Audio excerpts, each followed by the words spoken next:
గలిగితే ఫలితం తారుమారయ్యే అవకాశం కూడా ఉంది. మహబూబ్ నగర్ తర్వాత పక్కనే ఉన్న మరొక నియోజకవర్గం నాగర్ కర్నూలు విషయానికి వద్దాం. ఎస్సీ ఎస్టీలతో పాటు వెనకబడిన వర్గాల సమాహారం ఈ లోక్సభ సీటు. 2019లో బీఆర్ఎస్ అభ్యర్థి పోతుగంటి రాములు ఇక్కడి నుంచి విజయం సాధించారు. కాంగ్రెస్ అభ్యర్థి మల్లు రవి రెండో స్థానంలో నిలిచారు. ప్రస్తుతం కాంగ్రెస్ నుంచి మల్లు రవి, బీజేపీ నుంచి పోతుగంటి భరత్, బీఆర్ఎస్ నుంచి ఆర్ఎస్ ప్రవీణ్ కుమార్ బరిలో ఉన్నారు.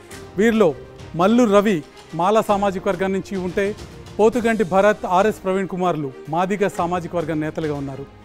కాంగ్రెస్ అభ్యర్థి మల్లు రవి రాజకీయ కుటుంబ వారసత్వం నుంచి వచ్చారు. 2 సార్లు ఎంపీగా కూడా పనిచేశారు. ఇక బీజేపీ పోతుగంటి భరత్ తొలిసారి ఎన్నికల్లో పోటీ చేస్తున్నారు. తండ్రి రాములు 3 సార్లు ఎంపీగా ఉన్నారు, కానీ భరత్ మాత్రం మొదటిసారి ఇక్కడి నుంచి పోటీ చేస్తున్నారు. బీఆర్ఎస్ అభ్యర్థి RS Praveen Kumar retired IPS అధికారి, బీఎస్పీ రాష్ట్ర అధ్యక్షుడిగా పనిచేశారు.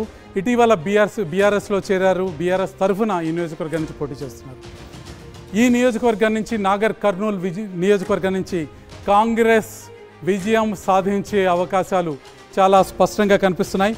కాంగ్రెస్ విజయానికి దోహదపడే అవకాశాలు ఏంటో ఒక్కసారి చూద్దాం. మల్లు రవికి స్థానికంగా బాగా పట్టుంది. 2 సార్లు మల్లు రవి, 2 సార్లు ఆయన పెద్దన్న అనంతరాములు ఇక్కడి నుంచి ఈ నియోజకవర్గం నుంచి ఎంపీగా విజయం సాధించారు. ఇక బీఆర్ఎస్ అభ్యర్థి ప్రవీణ్ కుమార్ ఆఖరి నిమిషంలో పార్టీలో చేరి టికెట్ తెచ్చుకున్నారు. ఆయన చాన్నాళ్ల పాటు సిర్పూర్ అసెంబ్లీ మీద ఫోకస్ చేశారు. నాగర్ కర్నూలులో పెద్దగా ఆయనకి ప్రాతినిధ్యం లేదు. బీఆర్ఎస్ టికెట్ దక్కపోవడంతో బీజేపీలో చేరిన రాములు తన కొడుకుని బరిలో దింపారు.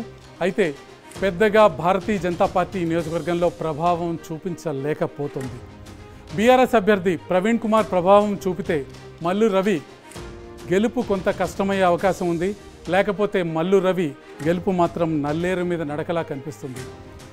నాగర్ కర్నూలు తర్వాత తెలంగాణలో అతి ముఖ్యమైన నియోజకవర్గం నల్గొండ వైపుకి వెళ్దాం. నల్గొండ